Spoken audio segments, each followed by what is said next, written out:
Welcome back to Change Ed, your 15-minute or less podcast about all things that are growing and changing in education. I am your host, Andrew Kuhn, education consultant for Montgomery County Intermediate Unit. And here with me is Patrice Semachek, also out of the Montgomery County Intermediate Unit. And I think I'm changing my title to Edu Nerd now. Edu Nerd. Wow, that's great to have an Edu Nerd in my presence. As many of you know, Tony has not been with us as one of our co-hosts. He's currently doing some sort of noble something that he couldn't really articulate well to us. Esports. Yes. So we decided to bring on a huge personality in the education world, Mr. John Spencer. John, thank you for being with us. Glad to be here. Thank you so much. We're thrilled to have you. We are big fans of your work, but if you wouldn't mind just introducing yourself to our podcast nation. Yeah, so I am a former middle school teacher. I taught for 12 years, and for the last 9 years, I'm at the university level. I am passionate about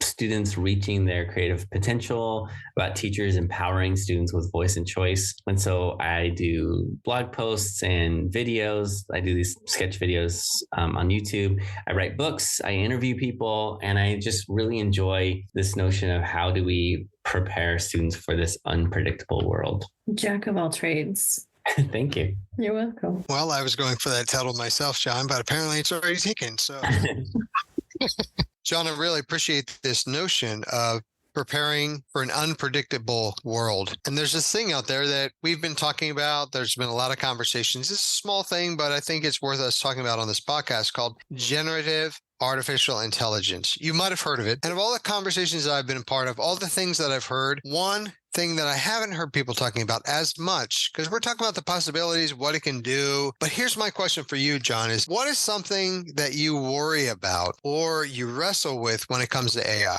One of the things I really wrestle with on the conversation about AI is using it as a way that's a support, but not that's learned helplessness, right? Yeah. You know, it's the same thing with as someone who does a lot of project-based learning, I always wanted to get rid of the extraneous cognitive load so that there's more thinking involved. And so, you know, breaking projects up into stages and having structures and protocols and all of these things that allowed us to make it easier for students to own the project management process and to take care of those things. And I would teach them those things. And the goal was to reduce the cognitive overload because students especially with lower executive function, would see a whole project. They would get overwhelmed and they would not get started or they would want to quit or whatever. So there's that. And I think it's powerful the way you can take now the project management piece and you can have generative AI create checklists for you or reminders or things like that. But the hard conversation is, okay, we want all of that if it's taking out the extraneous cognitive load. But if it's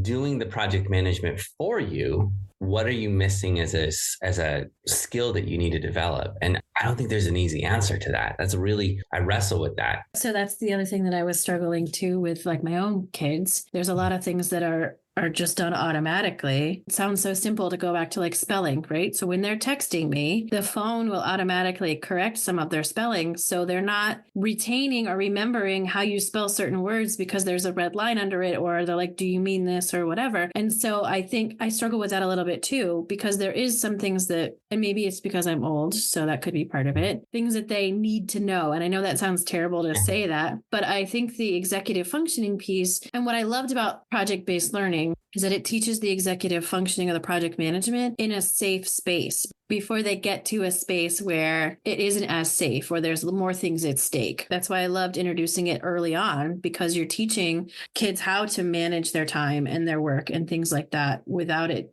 being for college credit or for an actual job or something. You know, things that really resonated with me was learned helplessness. You know, one of my questions for that really struck with me a lot was, is this learned helplessness? Is this recent, like coming out of the pandemic? That's something that we experienced from that? Or is it kind of a bigger societal conversation of just, again, how things are evolving and changing, that this is kind of an unintentional or unplanned byproduct of that? Yeah, I don't know. I struggle with that a little bit. Like, I don't know if that's a change in just how much technology does for us in general, or if that's coming from society norms and parenting, or if that's coming from the feeling of there's not the permission to make mistakes because of the challenge of how competitive it is to get into the university you want your kid to go into. Or I think there's so many of these things at work. And I think one of the challenges with all tech, and we've been dealing with this for a long time, is how do you use technology in a way that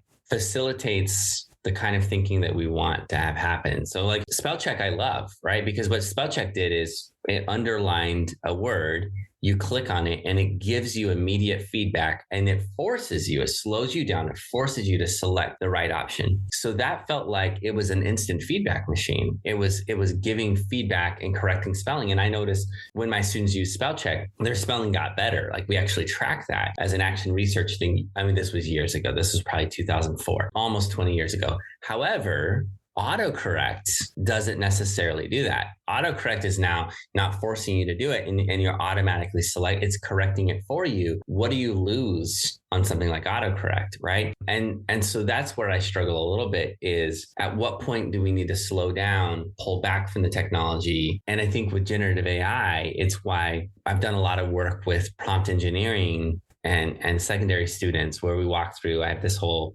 process that it's called the facts cycle, but it's this process of prompt engineering. And the goal is slow down, establish context, set up the parameters, really evaluate it, take the answer and analyze it for factual accuracy and bias. And the slowing down aspect, I think, is the hardest thing to get students to embrace, because we do live in such a fast-paced culture. What I was thinking as you were talking about the spell check and how that changed was actually, I think that determining directions in a vehicle, that's changed a lot as well, right? Like it used to be, you had to come up with a detour, you pull out the map and you look at where you're going. And now you're told detour ahead, rerouting, right? And you just kind of follow along with what it's doing versus kind of, picking that up on your own and processing that to see how to get somewhere or what those changes might be or how to change it yourself. But as you were talking about slowing down, I was thinking that teaching can be such a powerful thing and such a powerful model.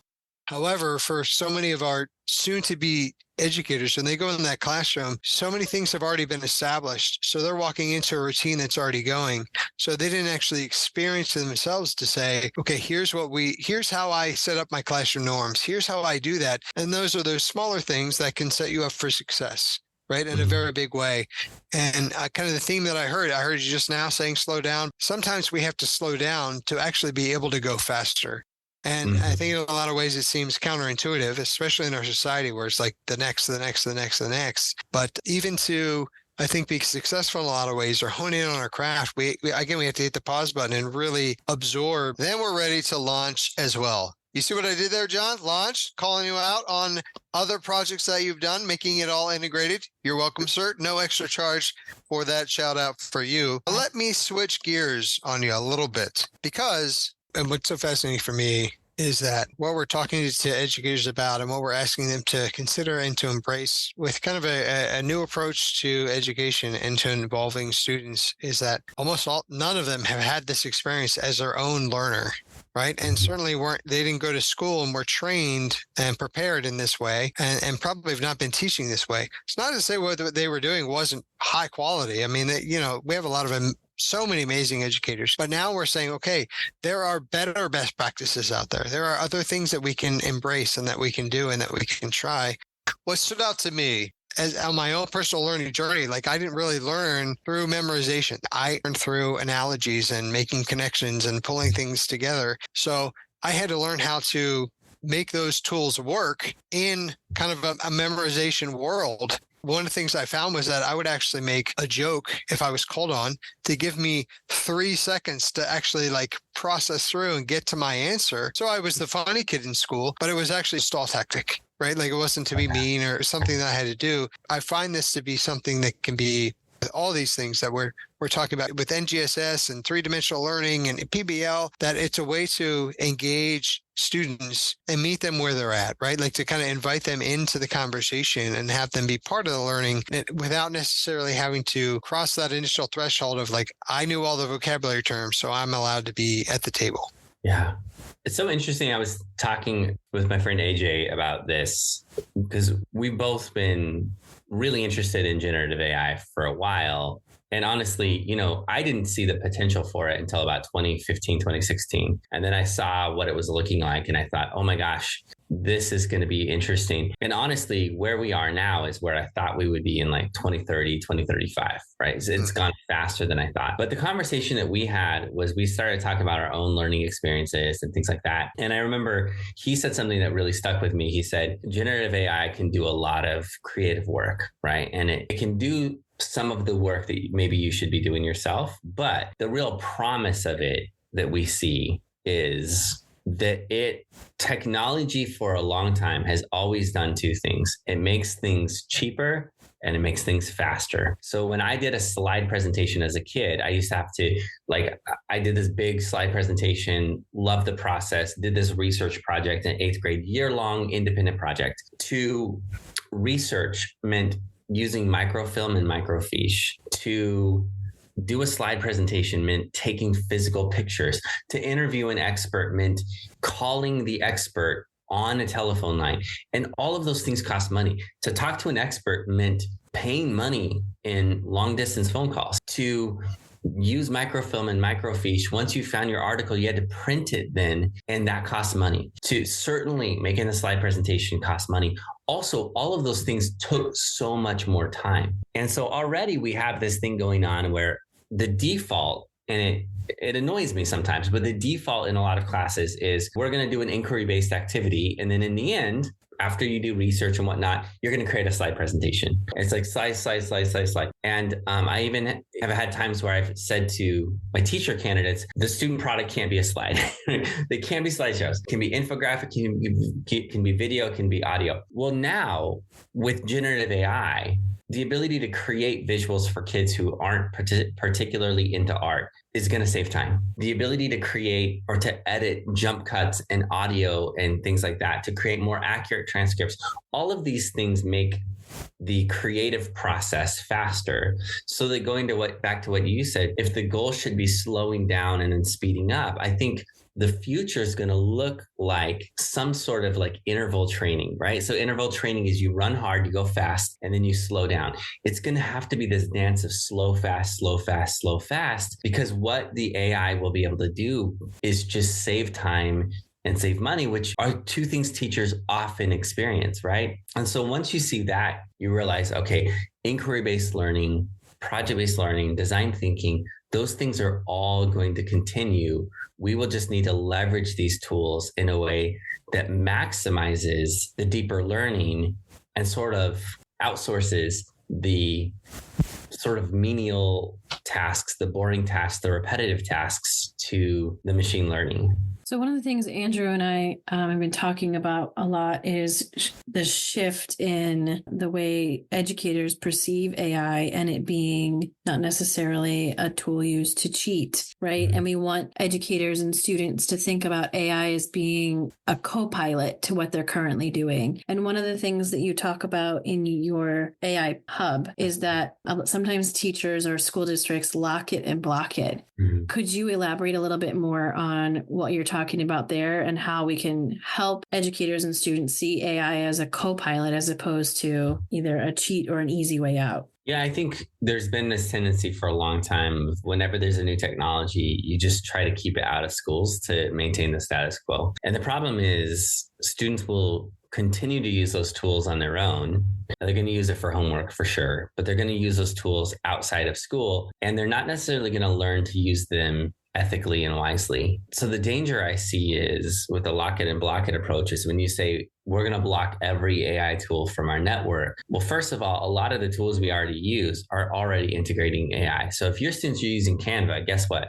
There's AI built into it now. If they're using Google Docs, there's autofill. That's AI. So they're already using AI. Let's focus on how do we use this wisely. So I give the example, I think in that blog post, maybe a different one, of there are multiple models we can use with the essay, right? One is use generative AI to create an initial essay, sort of the vanilla, and then add points that the AI missed. find facts to back up some of the claims that the AI is using, and just use a color-coded system of the AI is one color, the student voice is the other color. Write an entire sentence from scratch that's different from the AI. Write an entire paragraph. And what you find is, for many students, what that is actually not that different from what we already did, which is looking at exemplars and using sentence stems, right? And so once you see, oh, this is almost just an exemplar creator, a template that you modify and make your own, it becomes less scary. It becomes more like, okay, this is another iteration of a really good practice that we want to use. And what's going to teach students how to do is use that ethically and wisely. And like I said before, slow down.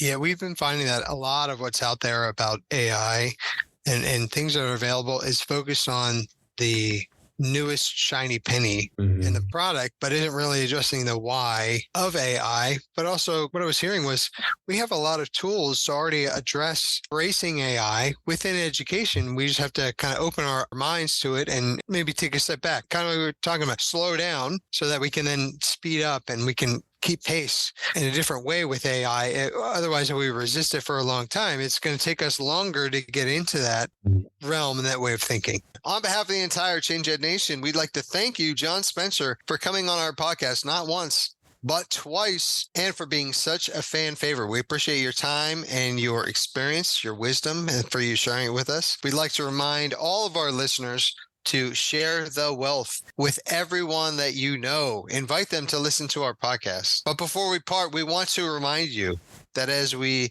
embark on this AI journey, pick the fork in the road that leads to AI being your co-pilot. Okay. Fork in the road. And this is when you say, and subscribe. And subscribe.